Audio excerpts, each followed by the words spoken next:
여러분들 만나서 반갑습니다. 오늘부터 여러분들하고 이제 5차원 전면 교육이라는 제목으로 이제 아주 여러 강좌들을 여러분들하고 같이 나누게 될 거예요. 그런데 5차원 전면 교육이라는 얘기 그렇게 흔히 들어본 얘기는 아니죠? 네.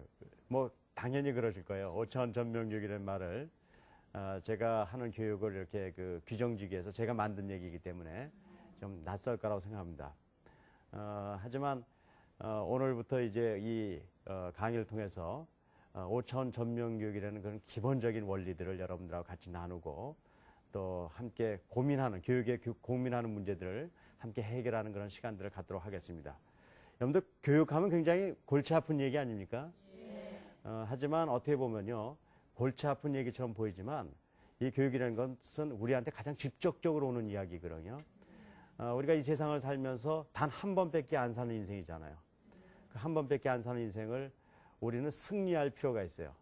제가 이제 성공이라는 말을 안 쓰고 승리라고 쓴 이야기가 있습니다. 일반적으로 성공한 사람들 돈 많이 벌면 성공했다고 얘기하잖아요. 그래도 그 권력을 가졌거나 그러면 성공한다고 얘기하죠. 하지만 돈을 많이 가졌더라도 인생을 실패한 사람 우리 가끔 보게 되죠. 너무 안타까운 일이에요.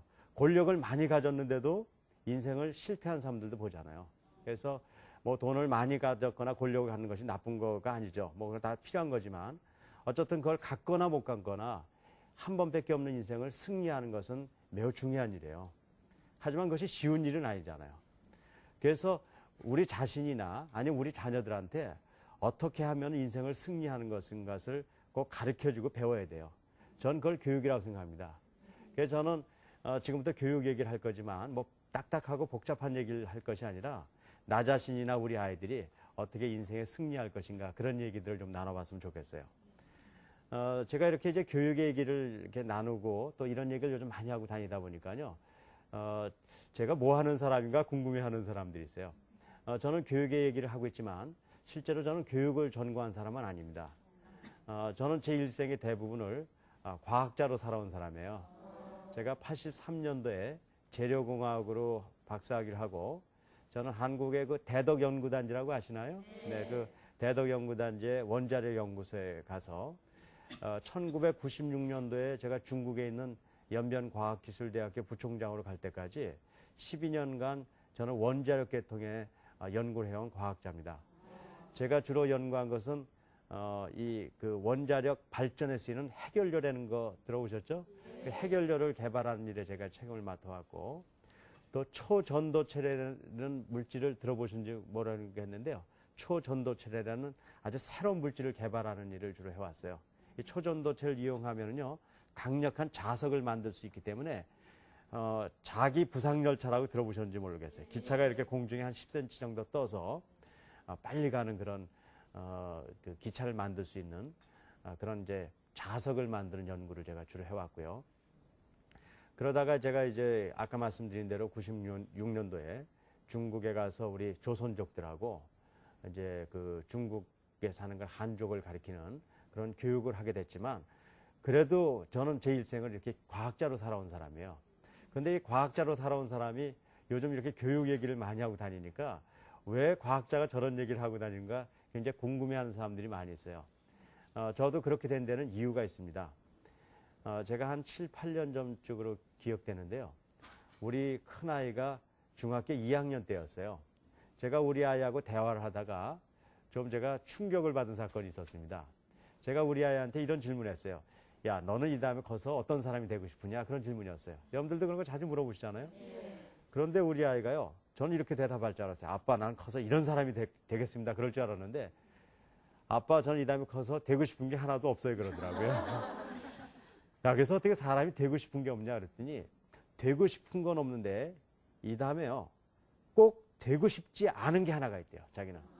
그래서 궁금해서 뭐가 되고 싶지 않은가 이렇게 물어봤더니 자기 이 다음에 커서 아빠 같은 사람이 안 되는 게 꿈이라 그러더라고요. 저는 그 얘기를 듣고 굉장히 큰 충격을 받았어요. 전 그때까지 제 인생을 성공적으로 사는 사람이라고 생각했거든요. 저는 이제 아까도 말씀드렸지만 제가 과학자로서 활동을 하면서 한 10여 년 활동 중에 제가 논문을 한 100여 편 이상을 썼어요. 여러분들 뭐 논문 100편 쓰는 게 별거 아닌 것 같지만 학자가 일생을 두고 100편을 쓰기가 쉬운 건 아닙니다. 그래서 저는 뭐 그런 연구에 제가 잘 하고 있다고 생각했고, 또 특허도 제가 뭐 좋다고 생각하는 특허를 10편 이상 가지고 있었고, 전 저술가는 아니지만 제가 쓴 책이 10권도 넘고, 그래서 전 제 인생을 성공적으로 산다고 생각했는데, 나하고 가장 가까운 내 아들의 꿈이 뭐냐면요, 뭐 다르게 표현하면 당신 같은 사람 안 되겠습니다 하는 거였어요. 제가 그 얘기를 듣고 나 자신을 다시 한번 생각하게 됐어요. 나는 정말 내 인생을 제대로 살아가고 있는 것인가? 또 우리 아이를 생각하게 됐어요. 왜 우리 아이가 가장 가까운 아빠를 그렇게 생각하게 됐을까?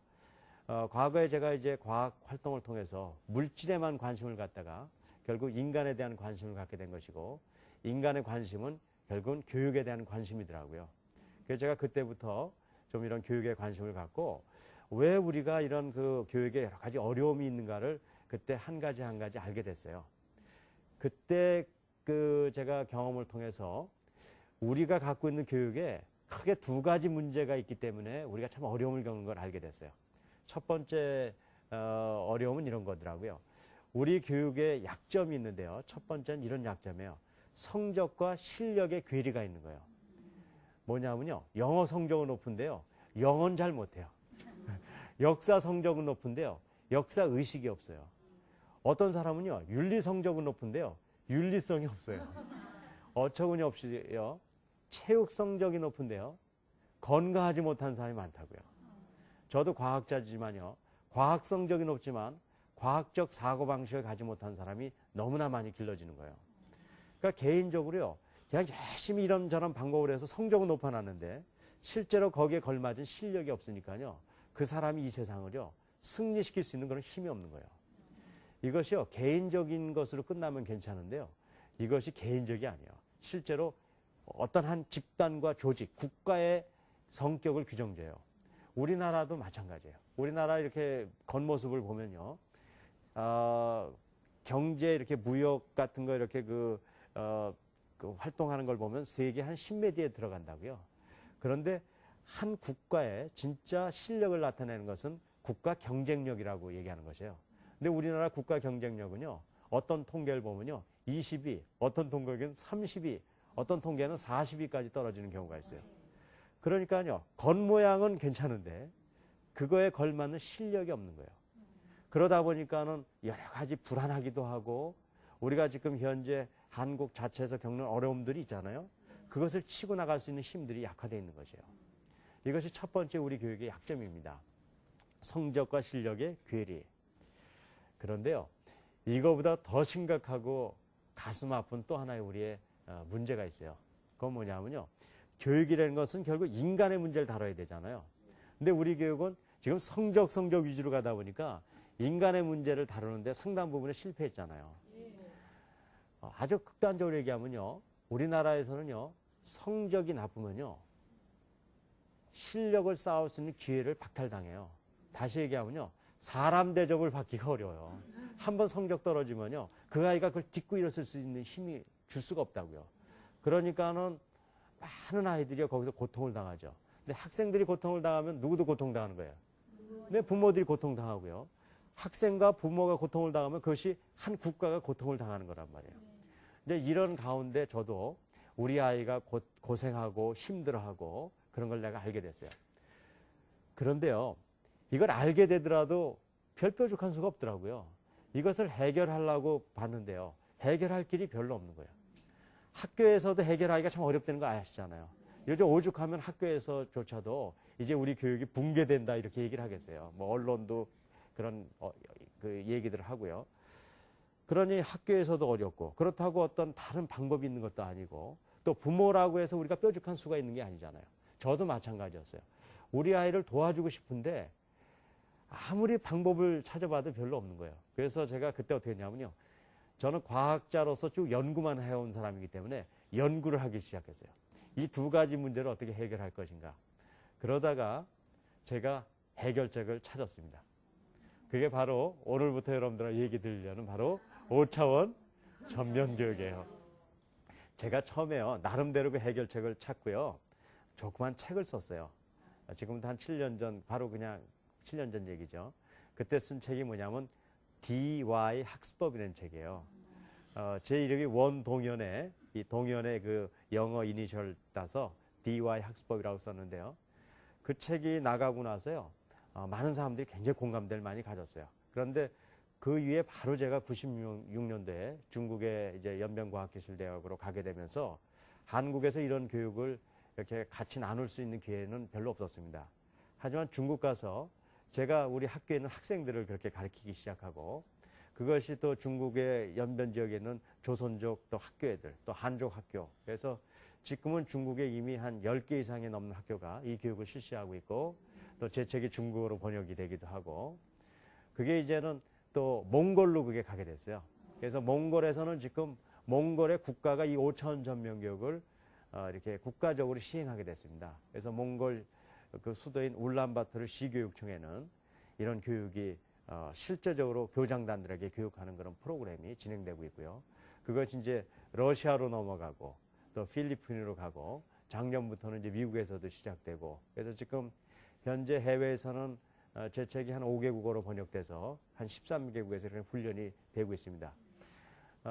그러다가 제가 99년도에 한국의 여러 분들로부터 아주 중요한 제안을 받았어요. 이런 교육을 왜 자꾸 외국에서만 하냐? 한국에서도 한번 해보자. 그래서 그때 제가 99년도 3월 달에 전북의 완주의 세인 고등학교라는 대한고등학교를 설립해서 그때 시골 교장으로 99년도에 제가 한국에 왔습니다. 그 학교는 아주 독특한 특징이 있어요. 지금 한 이제 3년째 되면서요. 이제 알려지면서 입학하기가 참 어렵습니다. 작년에도 7대 1이었어요. 한 아이가 만약에 이렇게 빠지면은 한 100여 명 이상이 이렇게 기다리고 있습니다. 들어오려고요. 그 이유가 그 학교 입학 자격이 까다롭기 때문에 그래요. 첫 번째는 학교 성적이 중학교 때 하위권 이하이지만 입학을 낼 수가 있어요. 그다음에 이제 학교를 다니면서 좀 이제 어려움을 겪어보던 경험을 가진 아이들, 하지만 꿈을 가진 아이들, 그런 아이들을 이제 이렇게 교육하고 있습니다. 거기서 교육하는 것도 바로 제가 설명하려는 바로 이 5차원 전면 교육이에요. 그래서 이 제가 얘기 드리는 이 5차원 전면 교육은 이론에 대한 얘기를 제가 드리려고 하는 것이 아닙니다.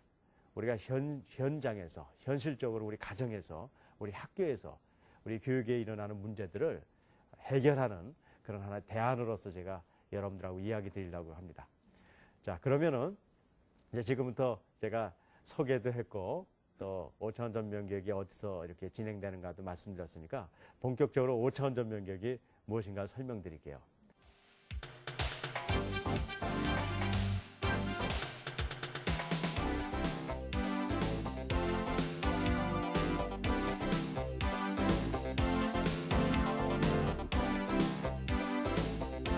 지금 제가 아까요 교육의 이제 문제를 얘기하면서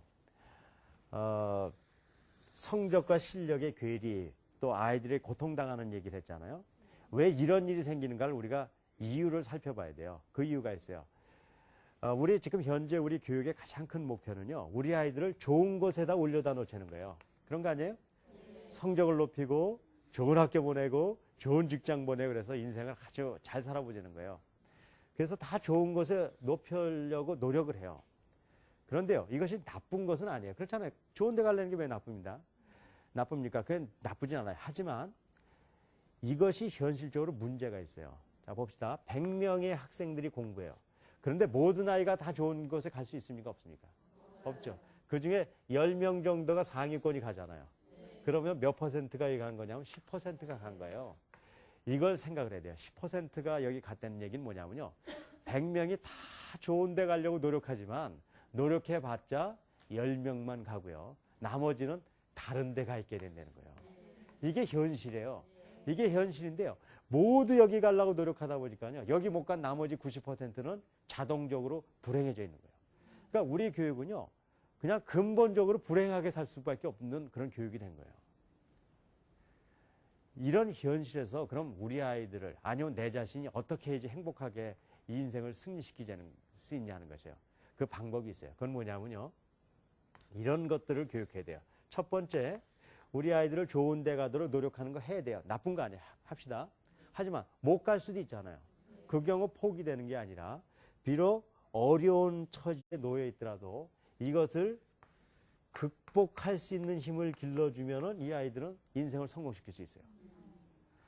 여러분들이요, 어떤 분이 제가 이런 얘기를 하면요, 우린 걱정 없어. 이미 우리는 좋은 곳에 가 있어. 그런 사람이 있어요. 하지만은 그렇게 얘기할 수 없어요. 여러분들 우리 아이가 아니면 내 자신이 좋은 곳에 가 있다 하더라도요, 여기서 영원히 계속 있을 수 있는 가능성이 있습니까? 없습니까? 없어요. 여기 있다가도 또 떠르륵 굴러 떨어질 수 있는 거고 인생을 올라갔다 내려갔다 사는 거예요.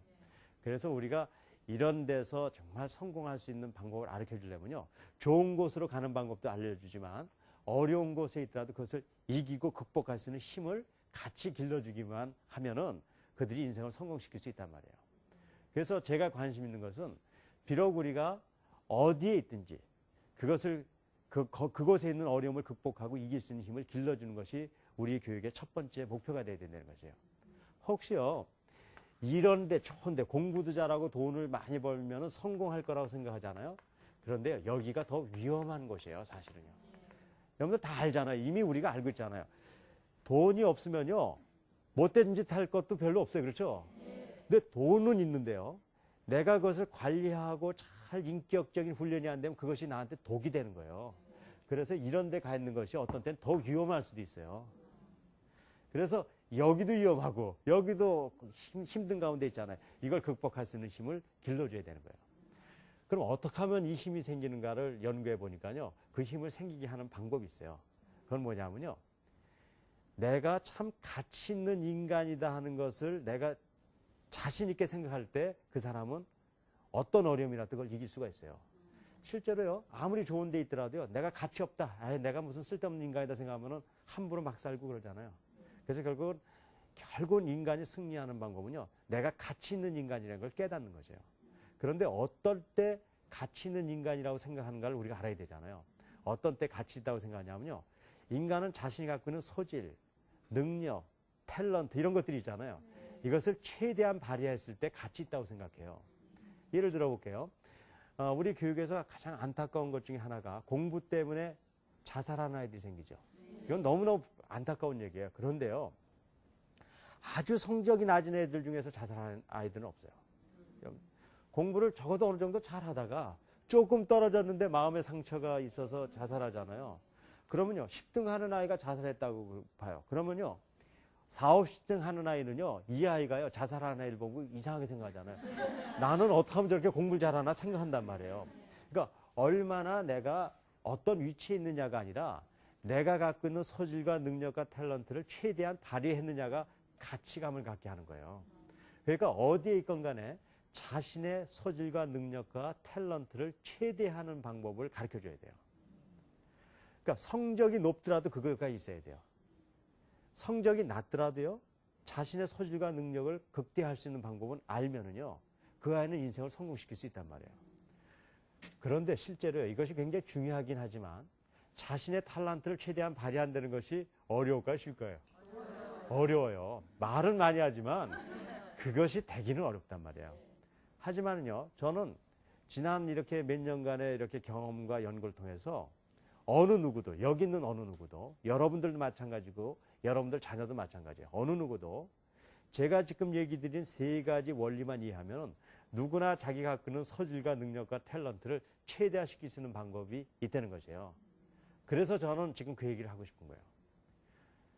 그러면 실제적으로 그런 달란트와 탤런트를 최대한 발휘하면은 그것 때문에 내가 자존감을 갖고 그 힘을 갖고 내가 좋은 위치에 있거나 나쁜 위치에 있거나 부자로 있거나 가난한 데 있거나 거기서 자족하고 그걸 극복할 수 있는 힘을 갖고 인생을 승리시킬 수 있다는 것이에요. 여러분들이 세 가지 원리 배우고 싶은 마음이 생기세요? 네. 그럼 제가 지금부터 설명드릴게요. 어떤 걸 알면은 우리가 자신의 소질과 능력을 최대한 발휘할 수 있는가? 첫 번째는요, 여러분들이 너무나 잘 알고 있는 거예요. 여러분들 우리 아이들이 공부 잘하기 위해서는 공부를 어떻게 해야 돼요? 열심히 해야죠. 열심히 너무너무 어떤 일을 잘하는데 중요하다는 거 알잖아요. 그렇죠? 그런데요, 실제적으로 자신의 소질과 능력을 최대한 발휘하기 위해서는요, 열심만으로는 안 된다는 것이에요. 이게 이제 굉장히 중요한 원리예요. 여태까지 우리는 열심으로 통해서 뭘 하려고 했어요. 열심히 공부하자. 사업을 잘하기 위해서 사업을 어떻게 하려고 했어요. 열심히 하려고 그랬잖아요. 하지만 그거 갖고 안 된다는 거예요. 그 이유를 설명드릴게요. 제가 옛날에 수영을 배웠는데요. 개헤엄이라는 수영을 배웠어요. 여러분 아시죠? 허부적거리는 수영 아니에요. 근데 그 개헤엄도요. 열심히 연습하니까 수영은 잘하겠더라고요. 저희 집 앞에 조그만 저수지가 있었는데 이쪽부터 저 끝까지 왔다 갔다 할 정도로 제가 수영을 잘했어요. 그런데 나중에요. 우리 아이가 자유형 수영을 코치한테 체계적으로 배우고 나니까요. 제가 우리 아이를 절대로 이길 수가 없더라고요. 아무리 열심히 하도 이길 수가 없어요. 그 이유를 아세요? 그 이유가 이거예요. 개헤엄을 아무리 열심히 치더라도 개헤엄이 어느 날 슬그머니 용헤엄으로 바뀌는 경우는 없다는 거예요. 여러분들이 한번 대답해 보세요. 아무리 열심히 하더라도 개헤엄은 뭐밖에 안 됩니까? 개헤엄밖에 안 되잖아요. 그것이 갖고 있는 의미를 아셔야 돼요. 그 의미가 뭐냐면요. 어떤 일을 열심히 하면 성격도 올라가고 실력도 올라가요. 하지만 내가 갖고 있는 소질과 능력의 최대치까지는 못 가요. 어디까지만 가냐면 내가 하고 있는 방법론의 끝까지만 간단 말이에요. 여러분들 자녀들 사랑하기 때문에 공부 열심히 해라 열심히 해라고 하시죠. 그건 내가 사랑 때문에 그런 건 알아요. 하지만 우리가 가르치고 있는 방법이 최고의 방법이 아니라 그러면 아무리 열심히 하더라도 자기 능력의 최대치까지 가는 게 아니라 자기가 하고 있는 방법의 끝까지밖에 못 간단 말이에요. 그래서 우리가 열심히 하라고 그러는 것이 아이들을 돕는 게 아니에요. 사실 그 아이의 능력을 제약시켜 버리는 거라고요. 제가 최근에 이런 강연을 하면서요. 우리 한국 사람들은 이 열심히라는 미신에서 빨리 벗어나야 된다고 얘기해요. 지금 우리가 당하고 있는 경제적인 어려움이 왜 그래요? 우리가 열심히 없어서 그랬나요? 머리가 나빠서 그래요? 아니에요. 머리도 좋고 열심히 했다고요. 그런데 지금 위기를 당하잖아요. 그 이유가 있어요. 열심히는 했는데 좋지 않은 방법으로 열심히 하면은 결국은 망하게 되는 거예요. 최근에 우리 다시 뛰자 뭐 이런 얘기 있는데요. 제가 그런 분들한테 얘기해요. 그런 얘기 하지 말자고. 다시 뛰면 우리 망해요. 지금 다시 뛸 때가 아니라요. 차분히 마음을 가라앉히고 좋은 방법을 찾을 때란 말이에요. 그래서요. 내 자신이 됐건 우리 아이가 됐건요. 우리의 소질과 능력과 탤런트를 최대한 발휘하는 첫 번째 원리는 열심이 아니라 바른 방법을 갖는 거예요. 바른 방법을요. 이게 중요하다고요. 바른 방법을 갖고 열심히 하면은 효과가 있어요. 그것이 큰 열매를 가져요. 하지만 좋지 않은 방법을 갖고 열심히 하면 우리는 궁극적으로요. 더 패망하는 거예요. 그렇기 때문에 첫 번째 원리는 바른 방법을 갖는 것이다. 여러분들 첫 번째 원리에 동의가 되십니까? 네, 그럼 제가 두 번째 원리를 알려드릴게요. 자, 열심히 하는 것보다는 바른 방법이라고 얘기했는데요. 그럼 우리 교육에 있어서 우리가 인생을 성공시키고 승리시키는 교육에 있어서 바른 방법이 과연 무엇이냐는 걸 얘기해야 되잖아요. 지금 많은 우리가 바른 교육을 하기 위해서 교육 개혁을 하고 계속 하지만 지금 우리가 만족할 수 있습니까? 없습니까? 지금 교육 개혁을 했다고 그래도 우리가 곧 또 다른 또 교육 개혁이 있을 거라고 여러분들 예상하십니까? 안 하십니까? 그렇잖아요. 그게 왜 그래요? 그것이 바른 방법인지를 우리가 확신할 수 없기 때문에 그런 거예요. 그래서 많은 사람들이 그런 고민을 하고 있는데 이것을 해결할 수 있는 바른 방법이 있어요. 그 바른 방법은 뭐냐면요. 단면 교육을요. 뭐로 바꾸는 거냐면요. 다면 교육으로 바꾸는 거예요. 단면 교육을 뭐로 바꾼다고요? 다면 교육. 어려워 보이지만요. 이건 아주 쉬운 얘기예요. 단면 교육이라는 건 뭐냐면요. 공부를 잘하기 위해서 공부를 열심히 하겠다. 그게 단면적이에요. 사업을 잘하기 위해서 사업을 열심히 하겠다. 그런데요. 이 세상 일은 이렇게 단면적이지가 않아요. 지극히 여러 가지 다면적인 요소가 있기 때문에 이거 갖고는 해결이 안 된단 말이에요. 제가 여러분들 자녀들 공부 잘하기 원하죠? 네. 제가 우리 아이도 공부 끝장내는 방법 하나 아는데 배울 마음 있어요? 네. 아, 별로 마음이 없어요? 있어요? 그럼 내가 알려드릴게요. 그 방법은 뭐냐면 이런 거예요. 공부 잘하는 방법을 가르쳐주는 게 아니에요. 뭘 가르쳐주냐면요. 우리 아이들이 공부를 못하는 이유를 찾아내서 그걸 개선시켜주는 방법이에요. 왜냐면 여태까지 우리 공부 잘하는 방법은 가르쳐줘 봤어요? 안 가르쳐줘 봤어요? 하지만 다 잘해요? 못해요? 못해요. 공부 잘하는 애는요. 원래 잘하는 애들이 잘하는 거고요. 못하는 애들은요. 아무리 좋은 방법 가르쳐줘도 못하는 거예요. 여러분들 그걸 현실적으로 알아야 됩니다. 그런데요. 그것을 개선하는 방법은 잘하는 방법보다는 못하는 이유를 찾아내서 그걸 가르쳐 줘야 돼요. 그 이유를 설명드릴게요. 우리가 학교 가서요, 아이들이 수업을 10시간 하고 오면 우리는 10시간 공부하고 왔다 그러잖아요. 그거 틀린 얘기예요. 정확한 얘기는 뭐냐면요, 10시간 앉아있다는 왔겠구나, 이게 맞는 얘기예요. 그 중에 어떤 아이들은 8시간, 9시간 공부해서 실력 있는 아이가 되고요, 어떤 아이는 한두 시간도 안 해서 실력 없는 아이가 된단 말이에요. 왜 그러냔 말이에요. 그 이유가 있어요. 그 이유가 크게 5가지가 있거든요. 첫 번째 이유는요, 마음의 문제 때문에 그래요. 어떤 아이가요, 아유, 나는 공부해서 뭐해, 나는 해도 안 되고, 이렇게 마음을 일단 포기하면요, 선생님이 아무리 열심히 공부를 가르쳐 주더라도 그 아이 할 수 있을까 없을까요? 못해요. 그거는 못하게 되는 거예요. 두 번째, 몸의 문제예요. 몸이 약해지고 집중하지 못하고 그 다음에 피곤해하고, 그래서 매일 졸긴 하고 그러면 그 아이가 공부 잘할 수 있겠어요? 못하겠어요? 절대 못해요. 세 번째는요, 공부 자체가 아니라 공부의 방법론입니다.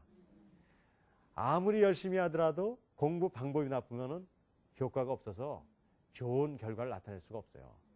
그래서 이 방법론의 문제거든요. 그 다음에 이제 네 번째는요, 자기 관리 능력이에요. 시간을 함부로 낭비한다든가, 어떤 아이들은 텔레비 한번 보면 끝장을 낸 애들 있죠. 그런 애들은 아무리 머리가 좋아도요, 텔레비에 나오는 연예인들 이름, 뭐 취미 다 알지만 이조시대 왕이 누구냐 그러면 태정태 하고 그 다음에 몰라요. 머리가 나빠서가 아니란 말이에요.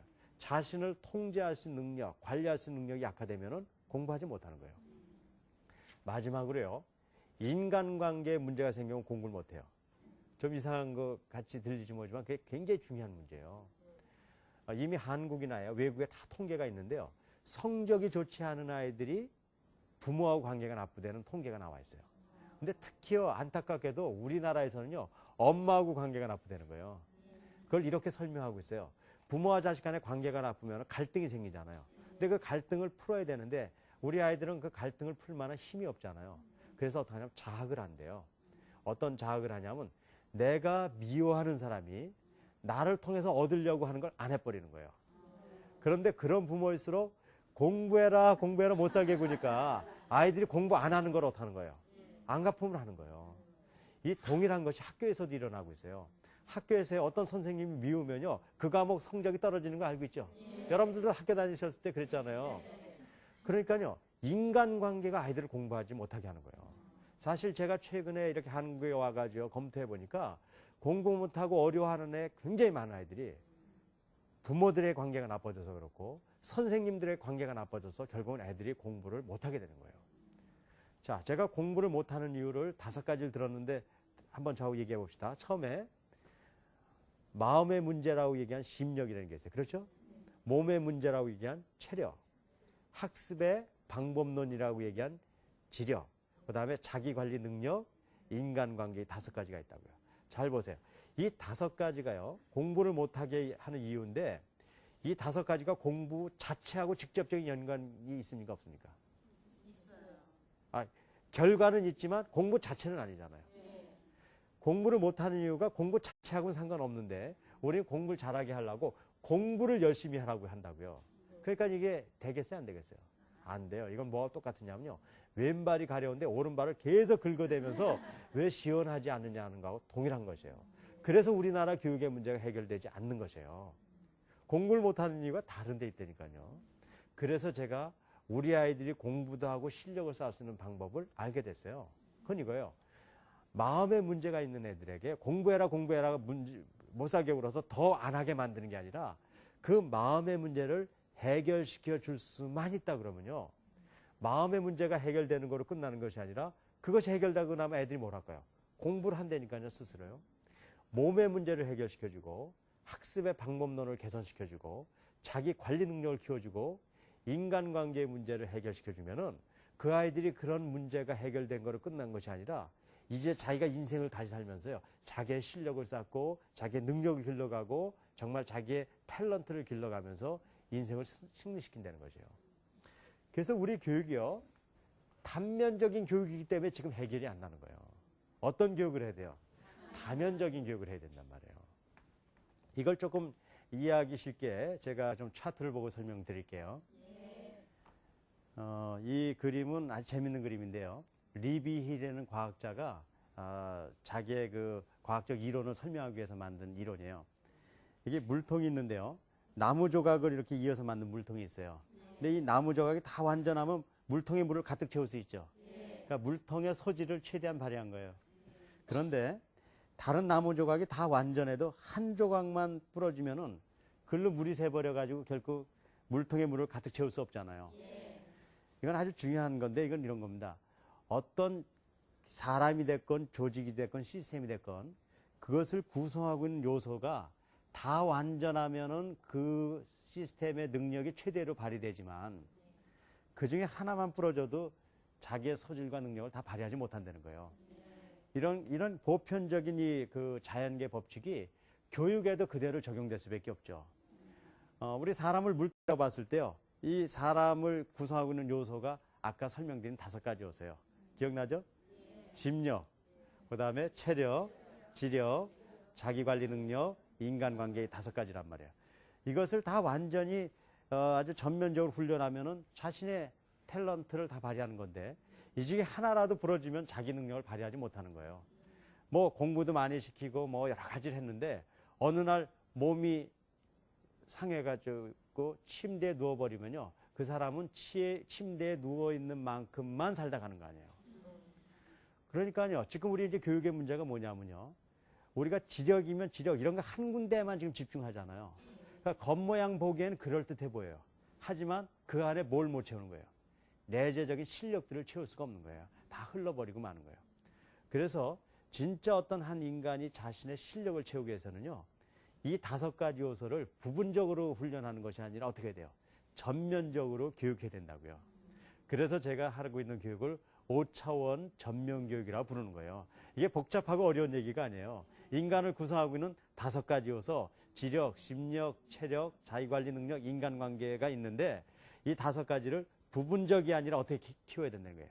전면적으로 키울 때 한 인간이 자신이 갖고 있는 소질과 능력과 탤런트를 극대화시킬 수 있다는 거예요. 그래서 이제는 5차원 전면교육을 해야 될 때다. 제가 이렇게 얘기하고 다니는 겁니다. 제가 2가지 원리를 말씀드렸어요. 첫 번째는 열심보다 방법론의 전환이고 두 번째는 뭐죠? 단면교육을 다면교육을 하는 것이다. 설명드렸는데 2가지 다 여러분들 동의하실 수 있으세요? 자, 그러면요. 3번째 원리 설명드릴게요. 3번째 원리는 좀 섭섭한 원리예요. 여러분들이 첫 번째, 2번째 다 동의됐음에도 불구하고 그것이 아무런 소용이 없다 하는 것이 3번째 원리예요. 여러분들 지금 다 동의했잖아요. 야, 좋다 생각했어요. 하지만 그래봐야 아무런 소용이 없다는 거예요. 제가 그 이유를 설명드릴게요. 제가 어느 날 이런 강연을 어디서 했는데요. 실합니다. 어떤 분이 이런 강연을 듣고요. 마음에 너무 동의가 된 거예요. 그래서 끝나자마자 집에 쫓아갔어요. 그리고 딸을 만나서 이렇게 얘기했다는 거예요. 딸아, 미안하다. 여태까지 내가 너 공부 잘하라고 공부 열심히 해라 못 살게 그래서 미안하다. 내가 원동현 박사 강의를 들어보니까 너는 공부의 문제가 아니라 마음의 문제가 있었던 거야. 왜냐 그 아이가요. 마음이 약하고 자신감 없고 나는 해도 안 돼 그러다가 공부를 못한 거예요. 그런 아이들 있잖아요. 거기까지는 잘한 거예요. 근데 그 다음이 문제가 생겼어요. 그러고서 미안하다 그러고 뭐라 그랬냐면요.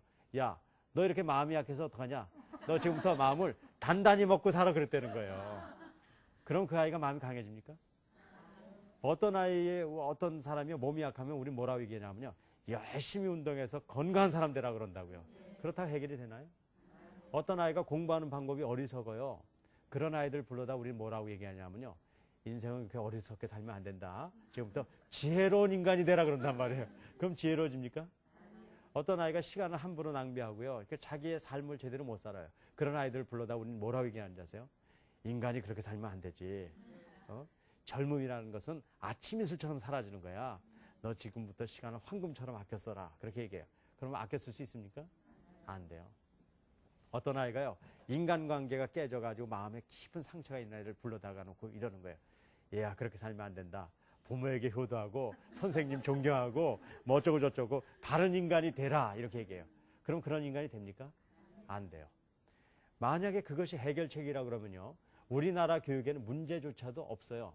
그걸 안 한 사람 여기 있습니까? 없습니까? 다 해왔잖아요. 하지만 그것이 되지 않는 거예요. 그 이유가 있어요. 바로 세 번째 원리 때문에 그래요. 세 번째 원리. 세 번째 원리는 뭐냐면요. 교육은요, 어떻게 일어나냐면요. 처음에요, 선포를 하고 일어나요. 선포. 선포라는 건 제가 오늘 하고 있는 일이에요. 원리를 깨닫게 하는 거예요. 그건 굉장히 중요하죠. 하지만 선포한 것만으로는 교육이 일어나지 않는 거예요. 왜냐하면요, 우리가 처음에 선포해서 원리를 깨닫게 하지만 더 중요한 것은 사람이 변화되는 것이 중요한 거거든요. 그런데요, 아무리 좋은 걸 선포해서 깨달았다고 해서 그 사람이 즉시 그렇게 변화되지는 않잖아요. 어떤 아이를 정직하게 만들고 싶어서요, 정직한 것이 왜 좋고 거짓말하는 게 왜 나쁘다는 걸 깨달았어요. 그렇다고 그래서 그 아이가 정직한 아이가 되는 건 아니에요. 그래서 교육의 중요한 것은요, 선포된 것이 변화되도록 하는 한 단계가 더 필요해요. 그게 뭐냐면요, 그런 프로그램이 있어야 된다는 거예요. 교육에서는 그걸 커리큘럼이라는 얘기도 하죠. 그러니까는 우리가 마음이 강해져야 된다고 깨닫게 해주는 건 매우 중요해요.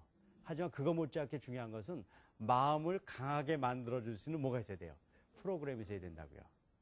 우리가 지혜로워야 된다는 걸 깨닫게 해주는 건 중요해요. 하지만 그거 못지않게 중요한 것이 지혜롭게 만드는 뭐가 있어야 돼요? 프로그램이 있어야 된다고요. 그런데 지금 우리 교육의 아픔은 뭐냐면요, 선포는 많이 돼 있는데 그 선포된 대로 변화시킬 수 있는 프로그램들이 별로 없는 거예요. 그래서 그런 가운데 많은 이제 그 괴리가 있죠. 그래서 이제 세 번째 원리는 뭐냐면요, 이런 원리를 가져야 된다는 거예요.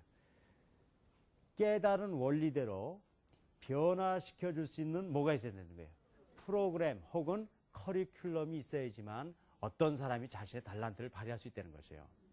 제가 얘기하는 5차원 전면교육은요, 마음의 힘을 키우자, 체력을 키우자, 지력을 키우자, 자기관리 능력을 키우자, 인간관계 능력을 향상시키자 하는 것이 아니에요. 제가 하고 싶은 얘기는요, 이런 걸 하면은 마음의 힘이 커지니까 우리가 그런 걸 하자. 이런 걸 하면은 몸의 힘이 커지니까 그렇게 하자 하는 것을 얘기하는 것이 5차원 전면교육입니다. 그래서 제가 그동안에 이걸 할 수 있는 25가지 프로그램, 25가지 커리큘럼을 만들었어요. 그걸 한번 여러분들하고 한번 같이 한번 보시도록 하죠. 자, 여기 제가 만들어 온 표가요, 지금 여러분들하고 이제 나누려고 하는 그 25가지 커리큘럼입니다. 자, 우리 지력을 키운다는 거 다 아시잖아요. 하지만 지력을 키울 수 있는 방법이 있어야 되잖아요. 그래서 지력을 키울 수 있는 지혜 위주의 5가지 학습 방법, 또 약점 위주의 학습 방법, 종합적 학습 방법 해서 5가지 커리큘럼을 만들었어요. 그래서 이 커리큘럼을 운영하면은 그 사람이 지력을 갖게 된다는 거예요. 그 다음에 심력도 그냥 마음 커져라, 마음 강해져라 해서 안 된다는 거예요. 뭐 대망을 가져라, 그래서 꼭 가질 수 있는 건 아니잖아요. 그들이 심력을 가질 수 있는 훈련들이 돼야 돼요. 그래서 삶의 목표의식을 키우고 반응력을 키우고 정서력을 키우고 이런 커리큘럼을 통해서 그 사람이 뭘 가져야 된다는 거예요. 심력을 갖게 해줘야 된다는 거죠. 그 다음에 체력도 열심히 운동해서 건강해진다, 이거 갖고 안 된다는 거예요. 건강해질 수 있는 구체적이고 근본적인 원리들, 그래서 효과적인 5운동법, 최대 출력 운동, 또 이 몸을 갖고 우리가 사용하기 위해서는 바른 직업관과 또 노동에 대한 이런 개념들, 이런 걸 통해서 바른 자기 몸을 관리할 수 있는 체력을 갖도록 해줘야 된다는 것이에요. 자기관리 능력도 이거예요. 너 시간 잘 지키고 시간 잘 선용해라, 그거 갖고는 안 된다는 거예요. 시간을 관리할 수 있는 프로그램이 운영돼서 아이들이 실제로 시간을 관리하도록 해야 돼요. 여러분들 아침에 일찍 일어나는 거 다 중요한 건 알지만 누구나 다 일찍 일어날 수 있는 건 아니잖아요. 그런 훈련을 받은 사람만 가능한 거죠. 그것처럼 자기가 그는 물질, 언어, 태도 이런 것들을 관리하는 훈련들을 통해서 자기관리 능력을 갖자는 거죠. 인간관계도요, 훌륭한 사람 되라 그래가지고 되는 게 아니잖아요. 나를 이해하고 가족을 이해하고 동료와 사회 그런 걸 이해하고 그런 훈련들을 통해서 바른 인간관계를 갖게 하자는 거죠. 제가 이 첫 그 강의 중에 제가 중국에서 교육했던 것들, 또 제가 몽골에서 교육했다는 얘기, 또 제가 한국에 와서 세인고등학교나 그런 교육기관에서 교육한 것이 뭐냐면요, 다른 것을 한 게 아니라 바로 이런 프로그램들을 우리 학생들이 또 이런 그 교사들이 어떻게 하는 거예요. 훈련받고 그것을 실제로 행하면서 자기의 뭘 길러주는 겁니까? 지력, 심력, 체력, 자기관리 능력, 인간관계를 직접 키울 때만 그 사람이 자신의 뭘 발휘할 수 있는 것이에요. 소질과 능력과 탤런트를 극대화시킬 수 있는 것이에요. 그래서 제가 이제 지금부터 이제 여러분들 이제 1시간, 2시간 이제 계속 강의를 해 나갈 건데요. 그 강의 중에 할 것은 바로 뭐냐면요. 매일 모여가지고 우리 한번 마음의 힘을 키워봅시다. 그런 게 아니라 이렇게 해가지고 우리 마음의 힘을 키우는 겁니다. 이렇게 해서 우리가 지혜를 갖도록 하는 것입니다. 이렇게 함으로써 우리가 풍부한 정서력을 갖게 하는 것입니다. 이런 것들을 현실적으로 훈련하게 될 거예요. 이제 다음 시간부터는요, 이 중에 하나하나씩 공부하게 될 겁니다. 그래서 이제 다음 시간을 이제 잠깐 예고하자면은 다음 시간에는 뭐냐면요, 지력을 최대한 확장시키는 방법을 직접 여기서 같이 훈련하게 될 거예요. 그러니까 이렇게 하면 지력이 커집니다가 아니라 저하고 같이 훈련을 해서 실제로 여러분들이 이 시간들을 통해서 지력이 커지셔야 돼요. 그게 안 되면은 제 방송은 실패한 거예요. 그리고 여러분들 체력이 진짜로 향상돼야 돼요. 그리고 여러분들의 자기관리 능력이 커져야 되고 인간관계가 개선돼야 되고 이런 요소들을 우리가 이제 훈련해 나갈 겁니다. 제가 오늘 이제 첫 시간이기 때문에 이제 근본적인 원리만 설명드렸는데 첫 번째 가장 중요한 원리는 결국 우리가 인생에 승리시킬 수 있는 방법을 알아야 되는데 그것은 내 마음속에 가치 있는 인간이라는 걸 알게 되는 거예요. 근데 그 방법은 너 가치 있다 해서 되는 게 아니에요. 실제적으로 자신의 실력을 함양시켜 가지고 자기의 능력을 극대화할 수 있는 힘들을 알아야 되고요. 그렇죠? 그 다음에 그 극대화할 수 있는 능력은 바로 세 가지의 원리에서 첫 번째는 열심보다는 바른 방법. 두 번째 뭡니까? 단면교육이 아니라 다면교육을. 세 번째는 그것을 실제로 일어나게 할 수 있는 뭘 가져야 되는 거예요. 프로그램과 커리큘럼을 가져야 된다는 것이에요. 그래서 제가 오늘 설명드린 대로 이런 그 원리에 의해서 앞으로는 이제 여러분들하고 하나하나 이렇게 점검을 해보고 그럼 이건 어떻게 바꿀 것인가 또 그걸 통해서 현실적으로 어떻게 하나하나를 키울 수 있는가를 여러분들하고 같이 훈련하고 배우고 그럴 겁니다.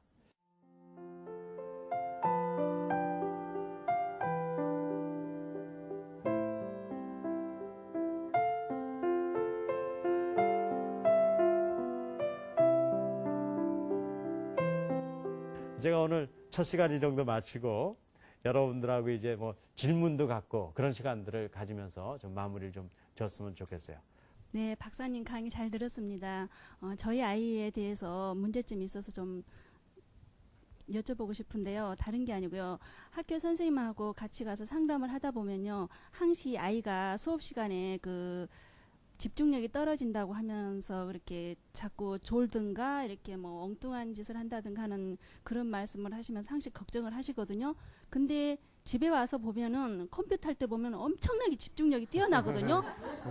밥 먹는 것조차도 잊어버릴 정도로 그렇게 집중력이 뛰어나는데 거기에 대해서 제가 제 생각으로는 학교의 그 교사 선생님들이 수업하는 그 방법론의 문제도 좀 있지 않는가 이끌어가는 패턴에 대해서 학생들이 얼마나 취미를 갖고 빠져들 수 있는 그 집중력에 대한 방법 좀 논의 좀 어떻게 그래요. 했으면 되는 건지 그걸 좀 알고 싶거든요. 지금 말씀하신 것이 아주 그냥 보편적으로 많이 있거든요. 어디선 잘하는데 여기선 안 하고 그러잖아요. 그 이유가 있어요. 그게 뭐냐면 아까대로 어떤 요인이든지 다면적이기 때문에 그래요. 뭐냐면 우리가 집중을 안 한다 그랬을 때요. 그것이 집중력이 떨어져서 집중을 하는 게 아니에요. 어떤 때는요. 어떤 사람 미우면은요. 일부러도 집중 안 하는 거예요. 어떤 때는요. 잘 집중이 되다가 몸이 아프면은 집중 못 하는 거예요. 어떤 때는요. 뭐 급한 일이 있어가지고 다른 데 더 생각이 있어서 집중하지 못하는 거예요. 실제로 집중력 한 가지가 집중력에 관계되는 게 아니라 인간관계에도 관계되고 그 사람이 갖고 있는 체력에도 관계되고 그 사람이 갖고 있는 마음가짐에도 관계되잖아요. 그렇기 때문에 우리가 다면적인 교육을 하자는 것이 그런 다면적인 요소가 풀렸을 때 집중력의 문제도 해결되는 거지. 우리는 집중력이 없다 그러면 집중력 훈련을 하려고 그래요.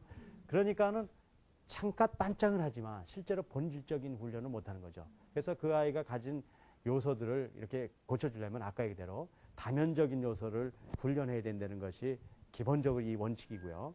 어쨌든 자세한 그거에 대한 한 가지씩은 제가 시간들을 통해서 설명드리도록 할게요. 한 분 또 있으세요? 저는요, 저기 박사님 교육 중에 뭐 5차원 전문 교육 지금 강의하셨잖아요. 근데 그 5가지가 다 돼야만 그 교육이 되는지 한 그 중에 3가지 정도 해도 그 계획이 되는 거 아닌가. 맞아요. 예.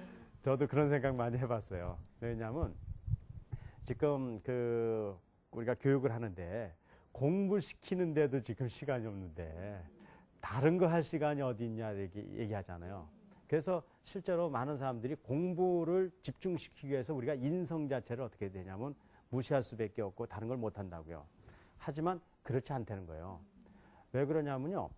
실제로 공부를 못하는 이유가 공부 자체이지 않고 어디에 있을지 모르잖아요. 어떤 때는 사람의 관계 때문에 그런지도 모르고 또 어떤 때는 건강 때문에 그런지도 모르고 통제 능력 또 공부 방법론이 나빠서 그럴지 모르겠는데 그런 것이 제대로 평가되지 않은 상태에서 몇 가지를 해버리면요. 실제로 그걸 해결할 수가 없다고요.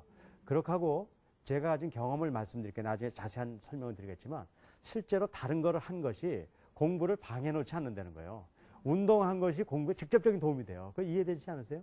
그리고 부모들하고 좋은 시간을 가진 게요. 한 5분, 10분 시간 뺏긴 것 같더라도요. 그것이 공부하는데 정말 힘이 돼요. 그렇게 하고 자기가 시간을 잘 시간표를 짜면 시간표 짜는 동안에 시간 버린 것 같지만 더 효율적으로 공부할 수 있다는 거예요. 그러다 공부의 방법을 계산하는 것도 마찬가지죠. 그래서 아까 물통 그림에서도 보여줬지만 중요한 요소를 하나 뺀다는 것은 아주 위험한 거예요. 사실 실제적으로 우리나라 요즘 서울대학의 학력이 굉장히 떨어진다는 얘기 많이 들었죠. 그게 왜 그래요? 몇 가지를 집중하다 보니까요. 정말 실력 있는 사람이 못 나오는 거예요. 우리나라는 지금 노벨상 학문 분야에 탄 사람이 하나도 없잖아요. 그렇게 열심히 해도 안 돼요. 그 원리는 제가 나중에 심력을 얘기할 때 좀 설명을 더 드릴게요. 또 누구 있으십니까? 마지막 분? 네. 예, 기존의 저기 교육 방법과 지금의 선생님의 교육 방법이 혼란이 오지는 않을까요? 네, 그 아주 굉장히 그 날카로운 질문이네요. 날카로운 질문인데요. 사실 한국의 교육도요. 제가 얘기한 5차원 전면 교육의 모양을 띠고 있습니다. 실제로 우리 교육이요. 국어, 영어, 수학만 가르치는 거 아니죠. 윤리, 역사, 철학, 음악, 미술, 체육, 지금 제가 얘기한 걸 다 하고 있어요. 하지만 실제로 겉모양으로 하는 것과 그걸 진짜 하는 거하고는 틀리단 말이에요. 그러니까 지금 교육도요. 이걸 하자 그러는 거예요. 특별한 게 아니에요. 제가 지금 이 5차원 전면 교육을 하면서요. 어떤 사람은 좀 특별한 교육을 하자 하는 것이라고 생각하지만 저는 그렇지 않아요. 지금 현재 우리 교육이요. 보통만 돼도 특별한 걸 할 필요가 없어요. 사실 지금 우리 교육이 진짜 상식적인 이해를 하잖아요. 그거를 우리가 보통적이고 평균적으로 하자는 것이 제 5차원 전면 교육이지 절대로 특별하고 새로운 교육을 하자는 것이 아닙니다. 그래서 저는 이것이 혼동을 갖는 것이 아니라 이것이야말로 마땅히 해야 될 것을 우리가 회복하는 교육이라고 생각을 하죠. 여러분들 이제 많은 질문이 있겠지만 우리 앞으로 만날 시간이 많으니까 그 시간을 통해서 우리가 하나하나 해결해 보기로 하면서 오늘 첫 번째 시간을 마치도록 하겠습니다.